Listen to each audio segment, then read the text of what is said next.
Okay, let's all go home. I always tell the musicians, I'm like, it matters the lyrics, because they're going to walk out of here remembering your song more than I remember anything I said. So this is our year of empowerment, and do we need to make sure our hearts are beating again? It's so easy to get closed down, isn't it? Try to protect, sort of close ourselves off, especially with everything that's going on in the world right now. I always say to my wife, I'm like, no ostriching allowed. Cannot stick our head in the sand. So we're in week 4 of Unapologetic Manifestation. And this is the week where literally the rubber hits the road. This is where it's about taking concrete steps, right? We've been talking about making ourselves available. We've been looking at these steps that are here. And remember, these are they're numbered 1 to 5, but they're not linear.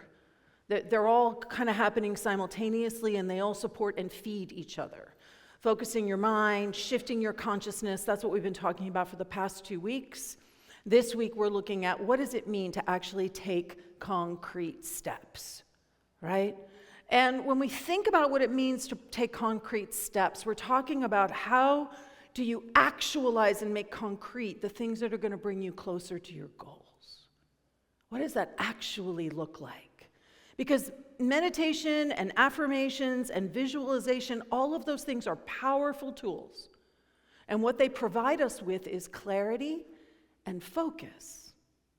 But we're not done. Like, that's not enough. After the clarity and the focus arises, then they have to be coupled with tangible action.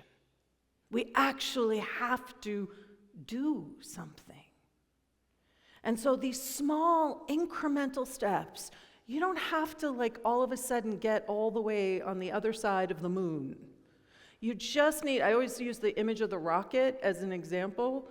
You know, if the rocket takes off from Earth and it's headed to the moon, it's not a straight trajectory, folks. In our minds it is, like we see the little, ooh, that's its arc. That's not what really happens. It takes off and it kind of goes like this. And they're constantly correcting it so that you end up where you want to be.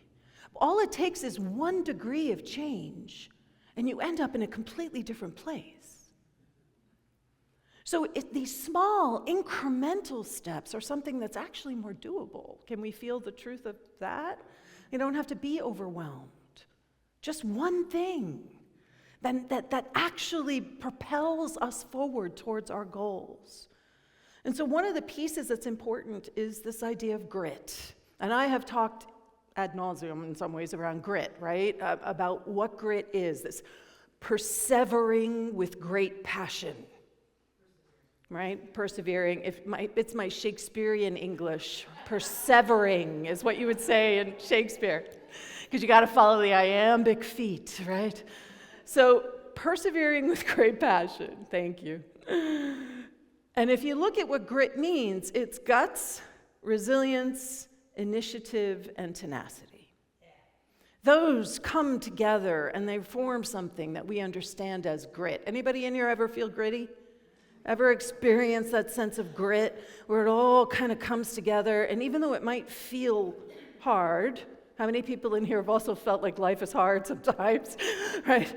That there's something that enables you to persevere. There's something that enables you to be able to keep moving forward, and not from a place of desperation, not from a place of fear, but from a place of passion.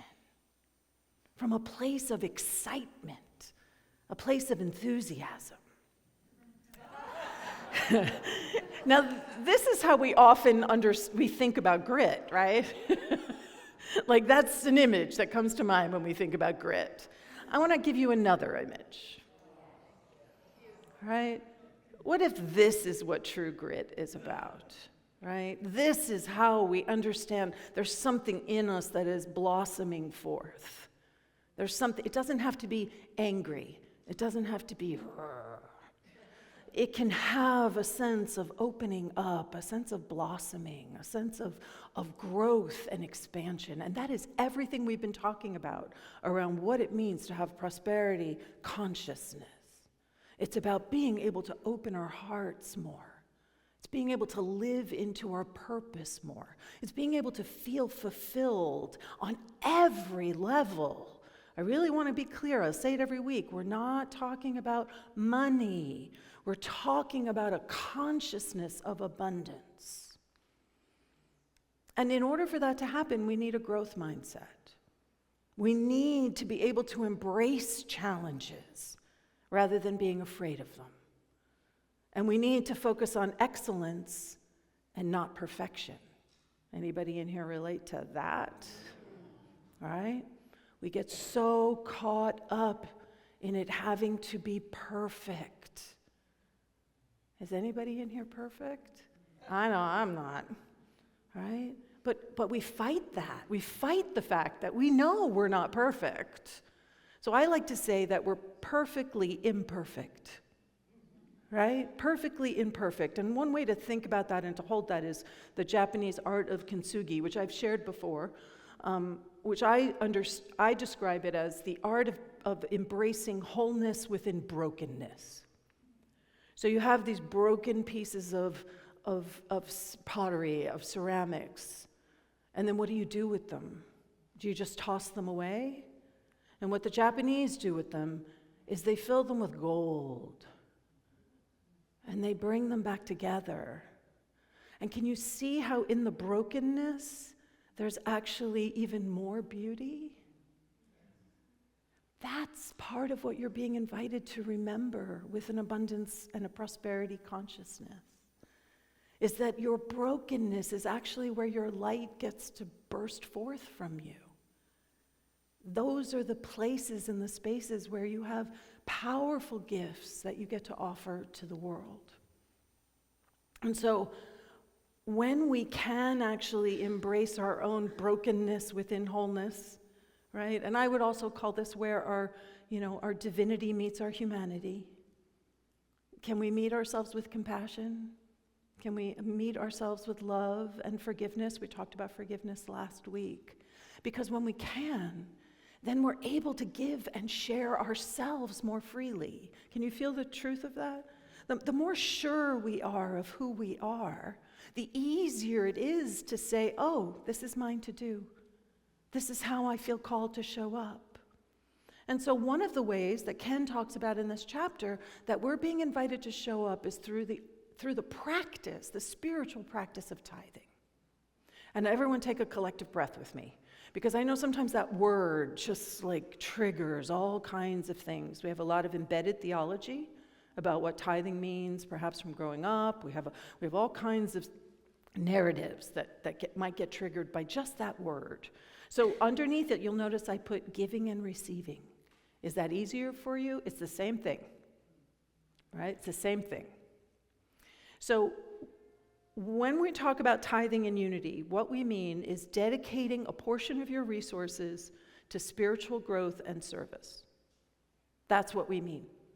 You're dedicating part of yourself to spiritual growth and to service. And so that it's about aligning not just with abundance principles, but also opening ourselves up to all new levels of prosperity. So we invite people always to give where you're spiritually fed. And how do you give? There's 3 categories: time, talent, and treasure is a great way to kind of break it down.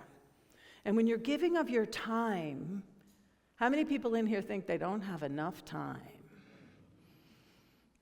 What if we shift that, where we have more than enough time? And in that more than enough time, we actually are giving that over to spiritual activities. You're here right now. This is you tithing your time. You're tithing it to yourself. You're tithing it to the larger community. And when we do that, you can begin to shift your understanding so that time itself is a tool for growth. There are all these things in our life that we prioritize, right? Oh, I got to put gas in the car. Gets prioritized. Somehow you find time to get gas in that car, don't you? Because you prioritize it. Because it's in service to the next thing you want to do. I need to go here or go there. How much do you prioritize your spiritual growth, your spiritual evolution? How much of your time are you willing to say, oh, this should be dedicated here? So in addition to time, we also have talent. All of us have powerful skills and gifts and things that we're here to offer that are unique to you. And so tithing of our talent means that we are sharing and offering those gifts and those talents to causes and communities that resonate with our values. And what that does, it's allowing you to access your talents. It's allowing you to use your gifts to create positive change in the world, but you're also deepening your own sense of purpose and fulfillment. Kevin Seaver, I'm sorry, Kevin, I'm putting you on the spot a little bit, but not much. This woman gives of her talent. She loves interacting with contractors. Who likes to do that? Kevin loves to interact with contractors. And she's really good at it. Really good at it. So she donates her time. She's sometimes here 40 hours a week. Right? She's sometimes here 40 hours a week. Right? And she's donating her talent, which is this ability to navigate and make connections and work with contractors. And she brings all of that here, but it also is in service to her. I'll say to her, Kevin, are you good? Because I'm always checking in. And she'll be like, no, I love this. I love this. I love the campus. I love the community. I love doing this.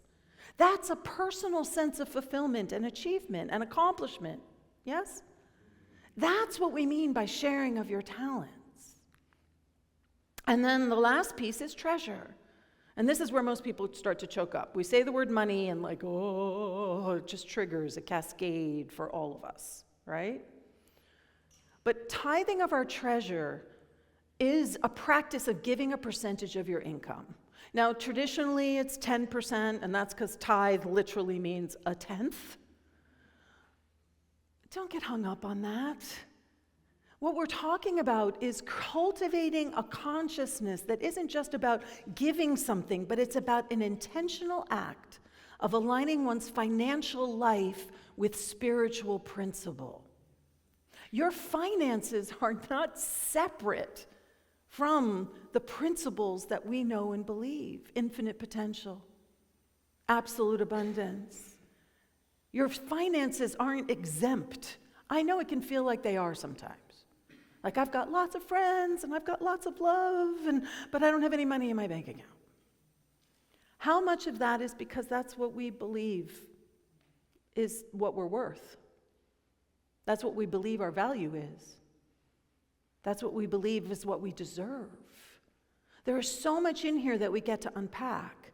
And when we actually share our resources, right, we're actually stepping into the flow of giving and receiving.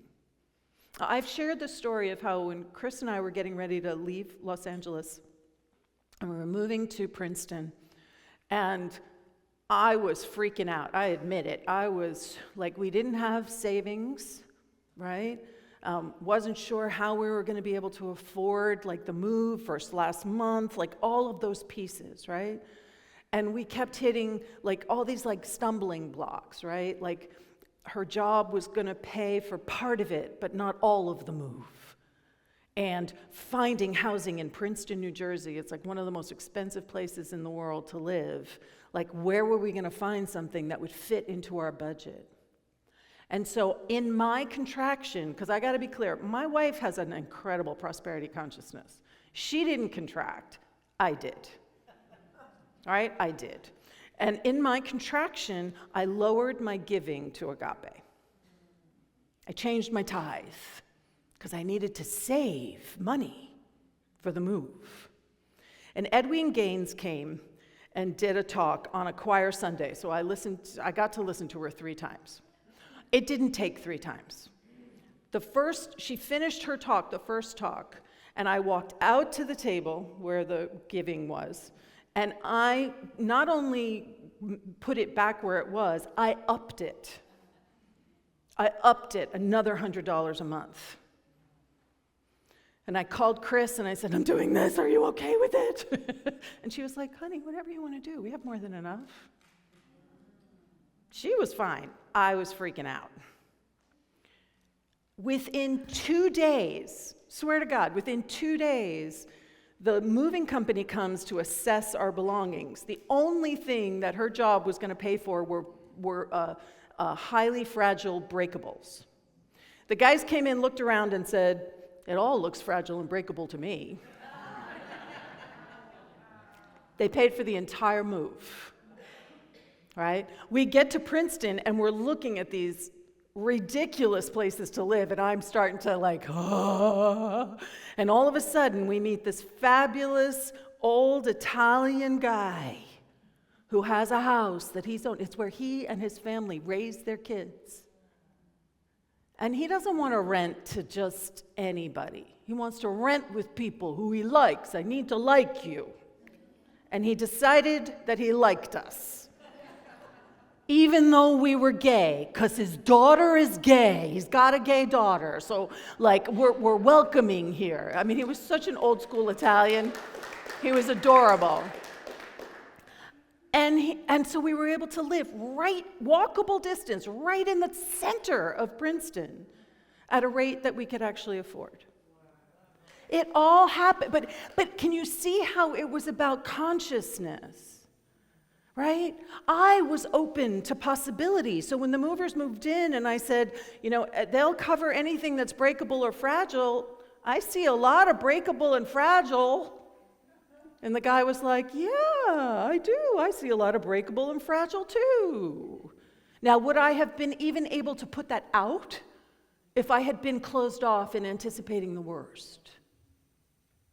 So this idea of giving of our treasure is about opening our hearts up even more. Because the true essence of tithing is about evolving your state of consciousness to be one of generous giving, financially, but also of your time, of your talent, of your love. And it's not about percentages, but it's about the consciousness that you're cultivating. So one of Chris and my things is we are always looking to how can we give more? We never ask, where do we have to give less? We will cut back on other things in our life before we will cut back on where we give to where we're spiritually fed. That, for us, is involved as our mortgage. Right? You set aside the money for your mortgage. You set aside the money for the car insurance. We set aside the money for our tithing. Because for us, it's not optional. And the more we have given, I have to say, the more we truly have received. So in that sense of being generous, I want to ask you how generous you are with yourselves. Do you give yourself time? Do you give yourself credit for your talents? There's this great, if you took Absolute Abundance with me years ago, you saw the TED Talk called Embrace the Shake. And if you haven't seen it, Ken mentions it in the book, but you can watch it online. It's an artist who drew these beautiful paintings, and then he developed a shake, and he couldn't draw straight lines anymore. And he thought his career was over. Because he was an artist who, he'd try to draw a straight line and it would just be all over the place. And then he decided to embrace the shake. And he does this incredibly, he could do dots. Or maybe what was it? He used to do dots and that's what killed his hand. But he decided to embrace the shake. And he started doing all kinds of art. He has one example of art where he's eating banana and spitting it out and making people's faces out of banana. Right? He totally blew up his understanding of what his art was. right? He created matchstick sculptures that when you looked at it from different directions, it changed, and then he ignited the whole thing on fire, right? He would have people call in with things, and he would write names, and he would create faces out of names. He embraced the limitation. And the limitation actually became the gift. So all the places where you think you're not enough, all the places where you think you're broken, what if you embrace the gold that is there, that is always there? And we do this by making small, consistent actions. And what the science tells us is that when we make small, consistent actions, when I was at Agape, and I've shared too how I went from like not being able to sit in meditation for even 5 minutes to like all of a sudden being able to sit for like 90, right? And then I remember one of my practitioner teachers, facilitators, said to me, what's your practice? And I said, I do yoga in the morning, and then I meditate for 90 minutes. And she looked at me and she said, it's about quality, not quantity. Small, consistent actions are more important than big, grandiose gestures that you don't follow up with. So you're better off meditating 5 minutes a day and doing it every single day than meditating for 30 minutes once a week. Because what it does is it rewires the brain, and that activates dopamine. We like dopamine, right? And we want to activate dopamine from meditation and not from our games on our phones, right? Because that's why those games are so addictive, because they're activating our dopamine centers. But there's other ways we can activate them. We can, that small, consistent actions means that we feel like a sense of accomplishment. We're motivated to keep going. This is how grit stays gritty without becoming frustrated. It motivates continued effort. Oh, that worked. I can do 5 minutes. Oh, look at that. I'm doing 7. I didn't even try. And it encourages us to be persistent. It builds momentum. And the biggest one is that it lessens your anxiety. Anybody in here would like to have less anxiety? Right? And builds your confidence because it's just this one small step. I'm doing this one small step. Because it's the individual steps that actually lead to the collective growth that we are all committed to here. That as a group, as a community, we have said, these are our values. This is what's important. This is how we want to show up, not just for ourselves, but for the larger world. And that is the power of spiritual community. And so today, it is my honor to be able to welcome in 4 new members who have said yes to all, they're taking the step. Yes, they took the small step, they took the new member class. They took the next step, they filled out the form, right? And this is the next step that they're going to be taking. So for people who want to know what the benefits of membership are, it gives you a sense of ownership at Unity in Marin. You become more integrated into the community. Members can be assigned a prayer chaplain who will call you once a month and leave you a prayer. I save mine on my voicemail, and then I can listen to it whenever I need to hear a prayer. You receive discounts on the facility rentals. You're eligible to become a prayer chaplain or to become a member of the board. And it gives you voting rights at membership meetings. So we have an annual meeting coming up, and if you are an official member, you can vote during the annual meeting. So it means that you have a voice in some of the most important decisions that are made here at Unity in Marin. Unity in Marin is owned by its members. That's who owns Unity in Marin. So by becoming a member, you become a powerful voice in that. And the requirements for membership are just, do you have a desire? Do you have a desire to show up and be a more integral part? Do you have a desire to grow spiritually? Are you willing to commit to financial support and volunteer service here? Because committing to that here means you're committing to your own growth and your own expansion as well. Can you feel that? And then you need to take a membership class. So they're offered after Sunday. There's a 2-hour class, gives you sort of the history of Unity and history of Unity in Marin and who we are. They get offered usually once a quarter. And then you apply for membership, which is renewable every 2 years. How often do you have to renew your membership? Every 2 years. Yeah, we're working on everybody remembering that. So I would like to call up here right now, if they're here, Janelle Lafon, Bonnie Aurelio, and Jen and Will. I don't think Jen and Will are here. Come on up here, Janelle. You're going to stand in for all of them. So I know that Bonnie said to me, I'm incredibly shy and I do not want to get up in front of everybody. Come on up here with me.